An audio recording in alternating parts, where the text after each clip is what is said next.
Celui qui était prédestiné à devenir prêtre entrera dans le panthéon des inoubliables. Il fera inscrire son nom dans l'histoire africaine.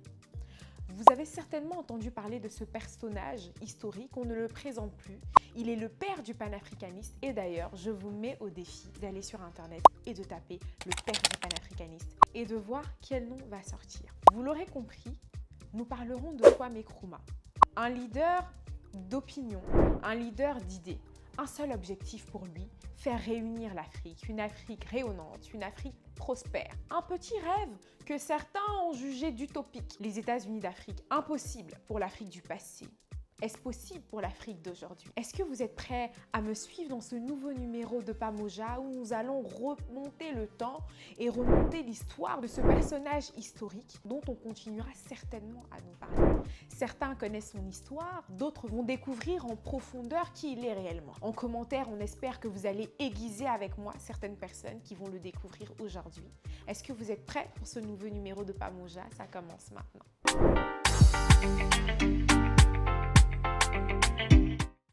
Il est considéré comme le père du panafricaniste.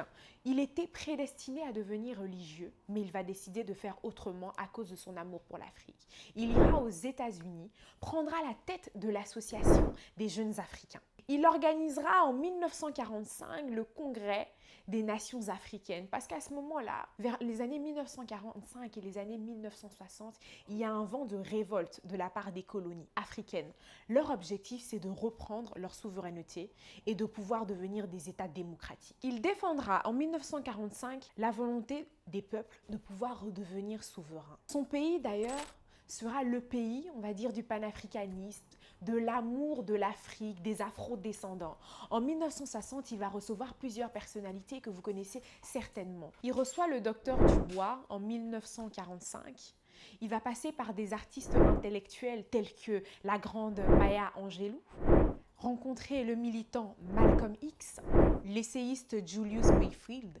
Le Ghana est devenu un repère où des afro-descendants ou des personnes issues de la peau noire se retrouvent pour échanger, pour discuter autour de Kwame Nkrumah. Mais ça ne s'arrêtera pas là parce que ce leader d'opinion voudra concrétiser son union de l'Afrique. Ceux d'entre vous qui veulent faire du business en Afrique comme moi et développer des revenus, vous devez absolument être à Back to Africa, l'événement que j'organise à Paris les 28 et 29 septembre prochains au Palais des Congrès. Il s'agit d'un événement au cours duquel je vais vous partager tous les business que vous pouvez lancer en Afrique tout en vivant en Europe. En 1963, il participe à l'organisation de ce que vous connaissez aujourd'hui l'Union africaine, qui était à l'époque l'OUA. Organisation de l'unité africaine. La même année, il sort l'ouvrage que nous avons relu par les panafricanistes. Aimer, apprécier ou pas, l'Afrique doit s'unir. Si vous n'avez pas lu cet ouvrage, il est peut-être temps d'aller le lire parce qu'au travers de cet ouvrage, il revient aux prémices de la difficulté parfois de pouvoir travailler, de pouvoir échanger avec des pairs comme lui, mais surtout sa volonté profonde de créer ce qu'on appelle les États-Unis d'Afrique. Parce que pour lui,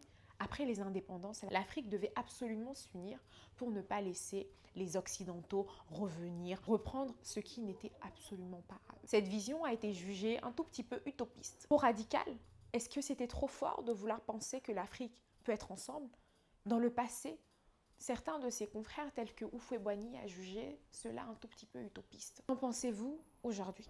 Pour lui, les États-Unis d'Afrique seraient la plus grande force du monde. Est-ce qu'aujourd'hui, on peut le repenser ensemble? Son engagement ne faiblira pas parce qu'il va contribuer aux manifestations pour son pays et va fonder le CPP en 1949. Vont permettre au Ghana de reprendre tout simplement sa souveraineté. Grâce aux manifestations, grâce aux échanges en 1955, les Britanniques sont obligés de laisser leur ancienne colonie qui deviendra le Ghana. Après avoir été Premier ministre, il devient le premier président du Ghana le 1er juillet 1960. Et si on revenait à l'histoire lorsque je vous parlais justement des groupes, des jugements utopistes des États-Unis d'Afrique. Est-ce que vous avez déjà entendu parler du groupe de Monrovia et de Casablanca?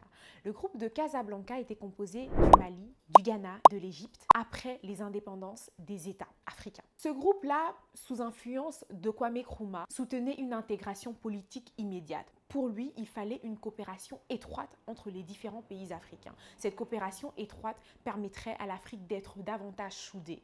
Il fallait lever les frontières africaines pour que les personnes puissent circuler entre les différents États, qu'ils puissent avoir des échanges économiques de manière libre et que les États puissent travailler davantage ensemble avant de pouvoir peut-être créer ces États-Unis d'Afrique. Ensuite, on avait le groupe de Monrovia, où il y avait vraiment le Libéria, le Nigeria. Après, le Sénégal et la Côte d'Ivoire partageaient plus ou moins les mêmes principes que ces groupes-là. Ce groupe-là privilégiait l'indépendance et la souveraineté nationale, prônant une intégration économique, politique et progressive. Les points de divergence, on va essayer de les creuser ensemble. Le groupe de Casablanca, celui de Kwame Nkrumah, critiquait le franc CFA car pour eux, c'était un outil qui allait pérenniser nos différents États sous influence des Occidentaux. Et pour eux, le franc CFA limitait finalement l'autonomie des États africains et ils ne s'en apercevaient pas maintenant. Le groupe de Monrovia, eux, pensaient que c'était plutôt une stabilité économique et que ça permettrait aux États de pouvoir rebondir parce qu'ils venaient quand même de manifestations, il y avait des bâtiments qui avaient été détruits. Pour eux, c'était difficile pour les populations de pouvoir se relever. Donc, c'était un tremplin pour eux de permettre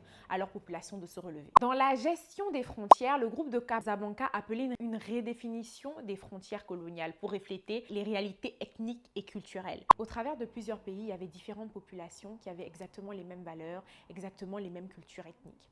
Pour le groupe de Monrovia, il fallait rester avec ces frontières pour permettre à ces frontières d'avoir une certaine stabilité entre les États et que les États puissent réellement se construire. Pour la diplomatie, le groupe de Casablanca se méfiait énormément des Occidentaux et pour eux, il fallait couper le cordon pour permettre d'abord à l'Afrique de pouvoir mieux se construire. Contrairement au groupe de Monrovia qui pensait qu'il fallait quand même maintenir des alliances et que l'Afrique ne pouvait pas se refermer sur elle-même. Elle avait besoin de partager, de comprendre, d'écouter. Justement, ces divisions ont permis de créer l'organisation de l'unité africaine qui était là pour peser plus ou moins les divergences entre les pays et essayer de créer un équilibre pour que les différents pays africains puissent quand même travailler ensemble. Mais on se rend compte, quand on fait un bond dans le présent, que l'héritage de ces groupes perçoit toujours finalement les difficultés qui persistent. On est passé de l'OUA à l'Union africaine et il reste toujours cette critique. Que fait réellement l'Union africaine ? Est-ce qu'aujourd'hui les pays sont capables de travailler en enlevant certaines barrières ? Est-ce qu'aujourd'hui les pays africains sont suffisamment unis ? N'aurait-il pas fallu peut-être que nos pères de l'indépendance soient davantage soudés ? Et est-ce que finalement leur querelle remonte à un malaise profond des différents États à pouvoir collaborer, enlever leur ego, enlever une certaine souveraineté au profit du développement de l'Afrique? Qu'en pensez-vous? Est-ce que finalement Kwame Nkrumah était un leader incompris? C'est lui qui entre dans ce panthéon des inoubliables. Il est Premier ministre, ensuite président. Il créera ce groupe de Casablanca dans un objectif fixe, celui de pouvoir réunir l'Afrique. Et si on repensait l'Afrique d'aujourd'hui, est-ce que vous pensez réellement que la souveraineté des États est une solution? Chaque État a plusieurs ethnies. Chaque État peut avoir ses valeurs, ses principes.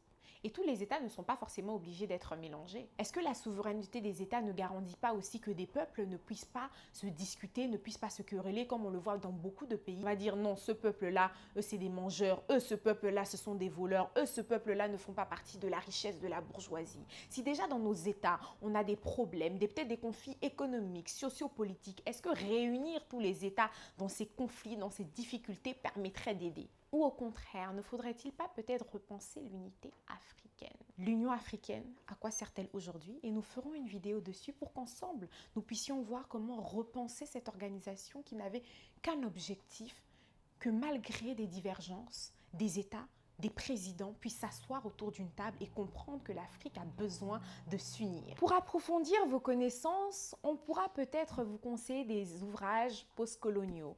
L'Afrique doit s'unir de Kwame Nkrumah est l'ouvrage par excellence, bien évidemment. Nation nègre et culture, Cheikh Anta Diop. Et un peu plus récent, juste après, l'équation africaine de Yasmina Khadra. Ce sont des ouvrages que personnellement je vous recommande et n'hésitez pas en commentaire à nous dire qu'est-ce que vous avez pensé de cette vidéo et quels sont les ouvrages que vous recommanderez. En description de cette vidéo, vous trouverez les différents liens qui m'ont permis de faire cette vidéo et de faire des recherches approfondies. Malheureusement, le temps nous est compté et peut-être qu'on fera une deuxième partie pour comprendre à quel moment il y a eu un basculement de la vie de Kwame Nkrumah et réellement comprendre. On a entendu qu'il y a eu des divergences entre Léopold Sédar Senghor, Houphouët-Boigny et Kwame Nkrumah. est-ce que finalement les pères de l'indépendance ne seraient pas responsables un tout petit peu des conflits qui perdurent aujourd'hui? C'est ma petite question et je vous laisse pour un prochain épisode. À bientôt! Pour ceux d'entre vous qui veulent faire du business en Afrique comme moi et développer des revenus, vous devez absolument être à Back to Africa, l'événement que j'organise à Paris les 28 et 29 septembre prochains au Palais des Congrès. Il s'agit d'un événement au cours duquel je vais vous partager tous les business que vous pouvez lancer en Afrique tout en vivant en Europe.